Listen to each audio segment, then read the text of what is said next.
Thank you very much. Lovely to meet you all. Give yourselves a round of applause for coming today. Well done, well done. So I'm going to make this brief. I've got a lot to cover.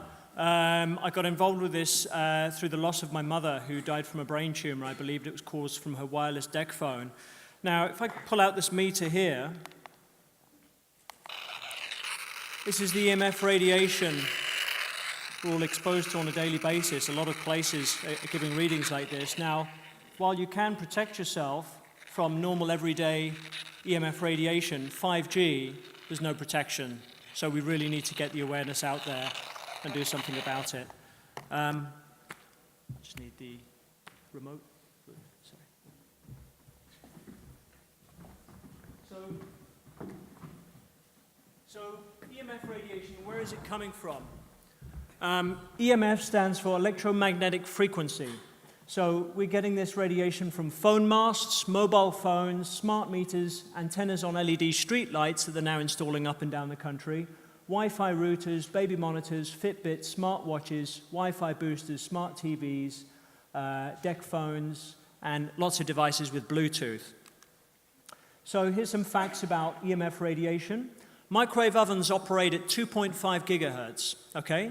So 4G goes up to about 2.4 gigahertz. So we're basically living in a microwave oven all of the time with the door open. We're getting exposed to this all of the time. Tens of thousands of peer-reviewed studies, scientific studies showing harm from EMF radiation. You can look at the following sites for more information, as well as my site, 5gawareness.com, where I've provided all the websites and a lot of the evidence for this. We're talking about what sort of effects do we get from long-term exposure from this radiation. So this is from the peer-reviewed scientific studies. Infertility, neurological damage, physiological damage, increased oxidative stress, DNA damage, aging, cancer, autoimmune disease. Children are absorbing 60% more of this radiation into their bodies. Their skulls are a lot thinner than ours. What are we seeing in school? We're seeing a lot of neurological illness, depression, suicide is on the increase, increasing ADHD, autism. Last 20 years, we've seen an 80% decline in insects. Where are all our insects now? I'm not seeing very many, especially in the urban areas. Lloyd's of London won't insure against damage from EMF radiation. So this is the government's official line, and you can find this on the Smart Energy GB website, is that Public Health England says that actually this is not a problem. You know, smart meters are fine, it's well within the guidelines. Well, unfortunately, for Public Health England and ICNIRP, that the government often refers to, they're connected with the industry, and the industry are funding and supporting these guidelines. So the guidelines are insufficient. Often people are writing to their MPs, they're getting these template responses about Public Health England says it's not a problem. So we're going to look a little bit further into that. We've got Dr. Sarah Starkey, who's looked at the official guidelines, said that they're insufficient, and they're only looking at the thermal effects. So they're just looking at heating. They're not actually looking at the biological effects, what's happening to the DNA, to our blood cells. So her conclusions were that Public Health England are misleading the public. Their conclusions are biased, so they're leaving out a lot of the studies that show damage, that show harm. They're ignoring these thousands of peer-reviewed studies that you can go directly to if you go to PubMed. The UN has a specialized agency called the International Telecommunications Union, which is there to promote the interests of the telecommunications industry. So that's the UN. The World Health Organization and the UN have never responded to the EMF scientist appeal, which is an appeal that has been signed by hundreds of doctors and scientists to warn about the effects of this radiation that we're all being exposed to. So here's the appeal. You can find it at emfscientist.org. It's also linked on my website, 5gawareness.com. And they cover the same sort of health problems as I mentioned earlier. And this is just getting completely ignored. So we're now going to see a video looking at the health impact of smart meters on our blood cells.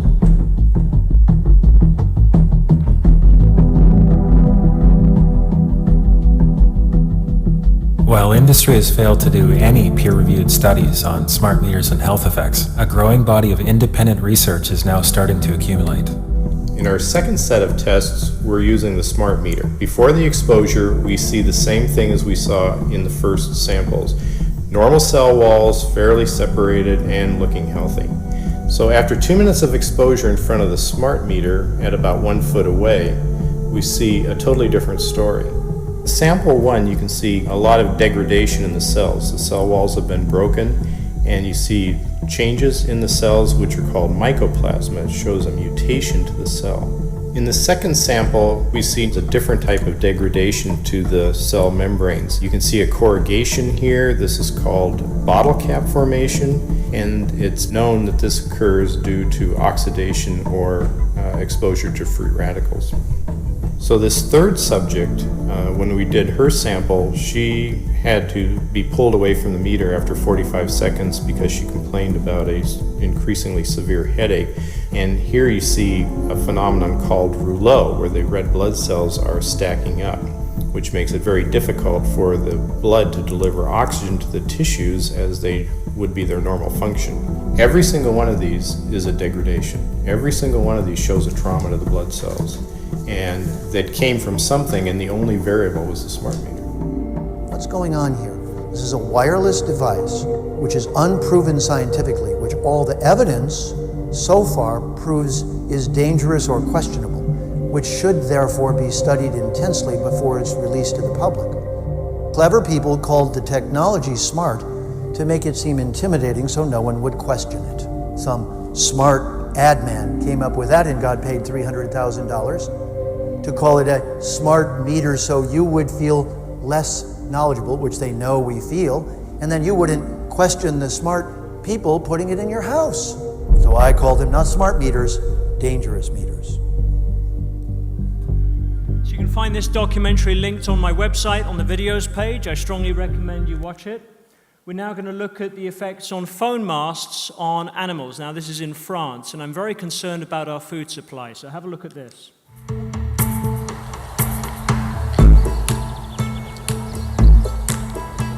Il y a des endroits bien précis où c'est la mort assurée si on met les veaux clôturés à ces emplacements-là.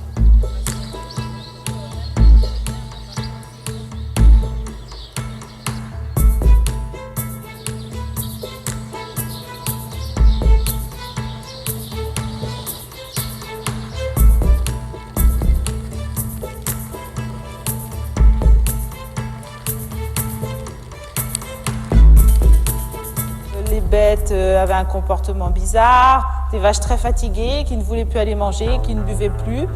Donc là, on a commencé à se poser la question. Là, tous les 2 jours, j'enlève les morts.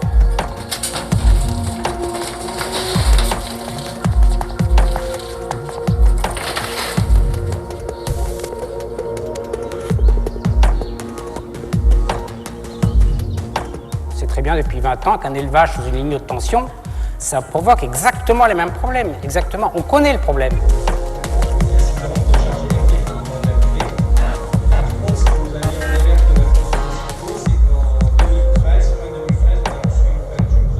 Le sol, conducteur ou moins de conducteur. Il suffit qu'il y ait un pylône ou une antenne relais qui s'implante sur des veines de terre conductrices, une éolienne par exemple, et à 2 km plus loin, le bâtiment, tout d'un coup, ça ne marche plus. So what's the effect on human beings? What's the effect on children? Well, there's a very interesting case in Ripon in California where there are cancer clusters, and of course they're happening in this country as well. In my local area, I've been shown various cancer clusters around the town. But what's happening with our children? So we're going to look at a quick video here. The phone company Sprint shut down a cell phone tower on the campus of a California elementary school after some parents said it may be linked to several recent cases of childhood cancer. Now, those families at Weston Elementary School in Ripon claim the tower could have exposed their kids to harmful radiation. My son missed growing up with his friends. My son lost all of his hair. It's not something that I wish on anybody to watch their child go through what our children have gone through. Kelly Prime's son Kyle was just 10 years old when he was diagnosed with kidney cancer in 2016.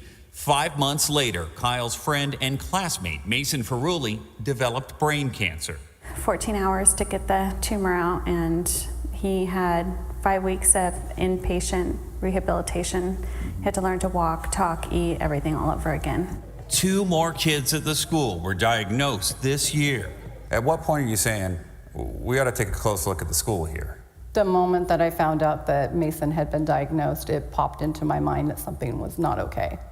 The moms believe the recent increase in cancer cases could be caused by radiation from radio frequency, or RF waves, coming from this cell tower located on the elementary school campus. It is classified as a possible carcinogen. That tells us that there is some evidence out there. I believe that everybody wants to believe our government. Technology is what it is, and it's growing, and it's growing out of control. Ferrulli's son's cancer has returned, and he's now undergoing treatment. Prime's son Kyle is in remission, but he still undergoes scans every 3 months. I've looked into his eyes, and I've looked at the fear that he has as a 9-year-old facing something, asking me, Mom, am I gonna die? It would push you to fight as well. It would push any parent to fight. I won't stop until it's done, until that thing is gone. For CBS This Morning, Carter Evans, Ripon, California. So I really don't understand our government in this country either. They're putting millions into this technology to roll it out throughout the UK. It's in the major political parties' manifestos. Why are they doing this if it's causing so much harm? So 5G, onto 5G. What is 5G? So Professor Martin Powell, he's professor of biochemistry at Washington State University. He made this interesting quote: putting in tens of millions of antennae without a single biological test of safety has got to be about the stupidest idea anyone has had in the history of the world. Now, the videos we've looked at, what we've looked at so far, this is without 5G. So 5G is on a whole new level. So looking at 5G, what is 5G? It's the Internet of Things. It's 5th generation technology. It's masses of items microchipped. We're microchipping our pets. We're going to have automated agriculture, surveillance everywhere as we're seeing all the CCTV cameras go up, just like in China. Building management, smart homes and smart cities. I went to Manchester recently. They're putting huge numbers of skyscrapers up. This is where they want people living. Wireless sensor networks everywhere. So we're not going to be able to escape it. It's going to create this wireless mesh that we're surrounded by. So here's more about 5G. So the base coverage of 5G will be below 1 gigahertz. This is what they're putting out on the antennas on top of the LED street lights. These can 3D map your homes. They can see you inside your home. And these will be used to guide the driverless cars. So they'll be connected with automated cars, with electric cars. And of course, they're cutting down millions of trees around the country to make way for the antennas. Smart. A lot of items are becoming smart now. So you've got smart meters, smart motorways. You've had over, I think, 40 deaths now since they've introduced the smart motorways, because they've been smart motorways. They're doing away with a hard shoulder. So I don't know what you're supposed to do if your car breaks down. Wireless devices are easily hackable. So a lot of security companies will wire in their computers using Ethernet cables. So I'd like to just show you a quick clip again. This is the Federal Communications Commission ex-chair Tom Wheeler announcing 5G in the United States. And the FCC is in charge of all interstate communications. So let's have a listen to Mr. Tom Wheeler. The big game changer is that 5G will use much higher frequency bands than previously thought viable for mobile broadband and other applications. Such millimeter wave signals have physical properties that are both a limitation and a strength. They tend to travel best in narrow and straight lines, and they do not go through physical objects as well. But brilliant engineers have developed new antennas that can aim and amplify signals. Now, to make this work, the 5G build-out is going to be very infrastructure intensive. requiring massive deployment of small cells. I'm confident that the actions will lead to a cornucopia of unanticipated, innovative uses and will generate tens of billions of dollars in economic activity. And that's damn important. And stay out of the way of technological development. Unlike some countries, we do not believe that we should spend the next couple of years studying what 5G should be or how it should operate. The future has a way of inventing itself. Turning innovators loose is far preferable to expecting committees and regulators to define the future. We won't wait for the standards. If something can be connected, it will be connected. Hundreds of billions of microchips connected in products from pill bottles to plant waterers. We must reject the notion that the 5G future will be the sole provenance of urban areas. The 5G revolution will touch all corners of our country. Anybody like to invite him to your house for a cup of tea? I didn't think so.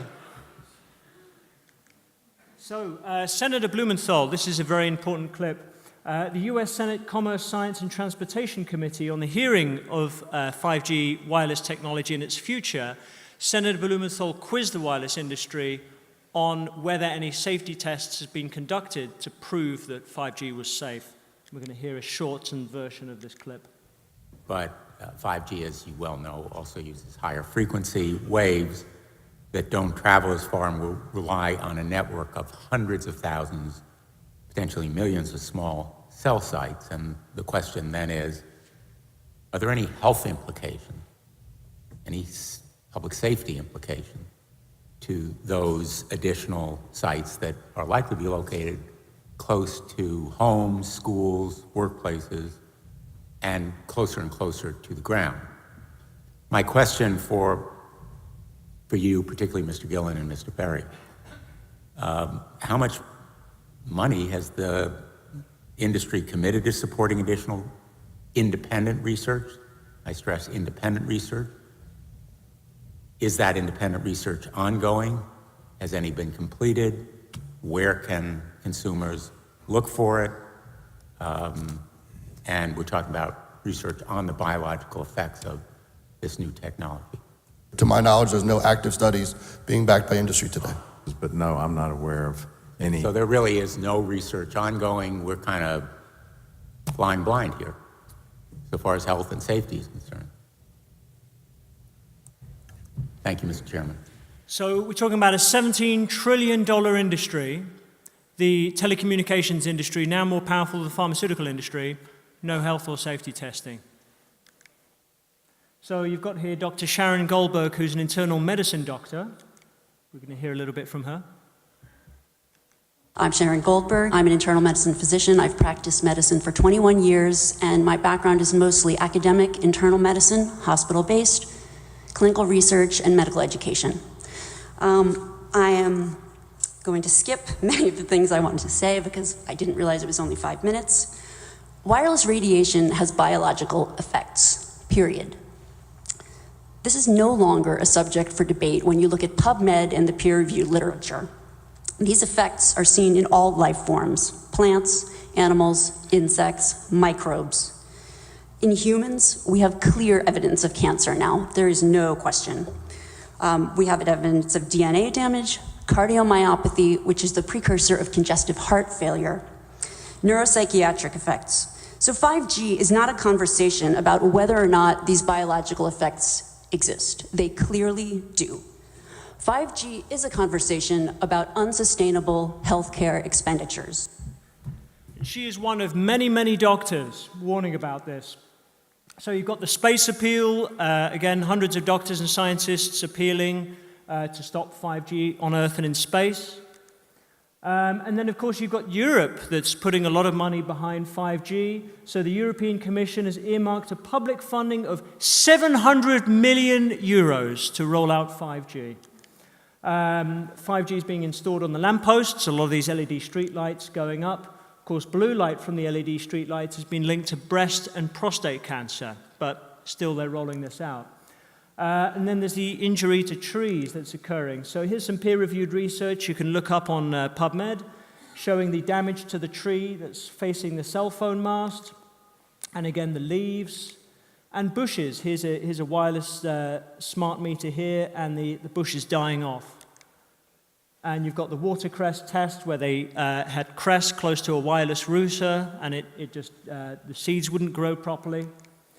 And then how's 5G being pitched? So it's being pitched as having a low carbon footprint. You know, they want to lower your carbon footprint because we've got to deal with our carbon dioxide problem, if you think of it as a problem. So smart meters, low carbon installations, this is how they're pushing this through. It's apparently going to save us from CO2. Electric vehicles, what they won't mention is the dozen devices in electric vehicles that emit high EMF radiation, so they'll be a lot worse than diesel cars. So lithium batteries exploding. When you post something in the post, they'll often ask you if you have a lithium-ion battery because it can explode very easily if it bumps around, but they're putting these in cars, which I find bizarre. So this shows how they're connecting with the streetlights. And what we don't hear is that CO2 is actually greening the earth, that people with greenhouses use CO2 to help their plants to grow. So it's the gas of life. We are carbon-based. So if we get rid of carbon dioxide, that's going to probably cause a real problem for us, isn't it? So, of course, we don't hear about this. We hear about these climate emergencies, and they fell the trees. This was in London before declaring the climate emergency. So it was nothing about CO2. It was an excuse to get all this technology up and running. I made this video, 52,000 views now on YouTube. If you search for it in the search, it's now censored, so you have to go to my YouTube channel, 5G Awareness. And it tells the truth about Extinction Rebellion. It is not a grassroots organization. It is a government-supported and industry organization that's pushing out 5G. And I explain exactly what's going on in this video. If you look at the climate emergency documentation, you hear about them talking about electric vehicle charging points and LED streetlights, which are key to the 5G infrastructure. And then electric cars will be connected with 5G. And Huawei, this is a really important point, that a Chinese company is going to be taking over our energy infrastructure. So our cars running through the LED streetlights, we're talking about everything. Automated agriculture to grow our food. China is going to be taking over our country. So I find that very, very concerning indeed, that we don't have control, that we won't have control over our energy, over our economy, if they roll out 5G. If Huawei, which of course Theresa May gave the go-ahead, and she was warned by the United States not to do so. So you've got here some of the people responsible, the charities, World Wildlife Fund pushing smart meters, Friends of the Earth, RSPB on their websites, the UN through the Sustainable Development Goals. We all must have smart grids. And Barry Trower, I don't really have time to cover this, but he's an expert, Royal Navy, ex-Navy radar expert, and he's explained how this is weapons technology. They've used it in decades in war. So why are they rolling it out on our streets? So how can you really get the word out? Spread the word of 5G to others. If you can get me an audience to speak about this, I'm more than happy to attend and get the word out. I really am desperate to wake up as many people as possible, and I thank you for listening to me so far today. Attend your local council meetings. We've got a moratorium in Totnes. Pressure your councillors to have a moratorium, to invoke the precautionary principle. Get your home wired up. So we've had these. This is on my site where the councillors opposed the 5G in the town. And you can also donate, and that helps me to get up and down the country talking about this, because I quit my 5-figure salary in Tokyo as a headhunter. I'm now doing this full time, and I solely rely on donations. So I welcome any support that you can give me. And there are links to clothing, meters, which you can use to protect yourself or scan for radiation on the site or get a discount. And then the events that we've got coming up in September and October. And I've created a forum more recently as well. So how long do we have to deal with 5G? This is just my sort of closing comment, really. And this is Professor Martin Powell, who I quote again, who's one of the leading scientists who's really trying to get the word out on 5G. And he said, what we know from human and animal studies is that we probably have between 5 and 7 years until our collective brain function will crash based on exposures we already have. So this is without 5G. This is the rise in Alzheimer's, in dementia, in ADHD, amongst our children, but also amongst the adult population. This is without 5G. With 5G, I'm estimating 6 months. So we absolutely have to stop this. Who's with me? Thank you very much indeed. Nice to meet you.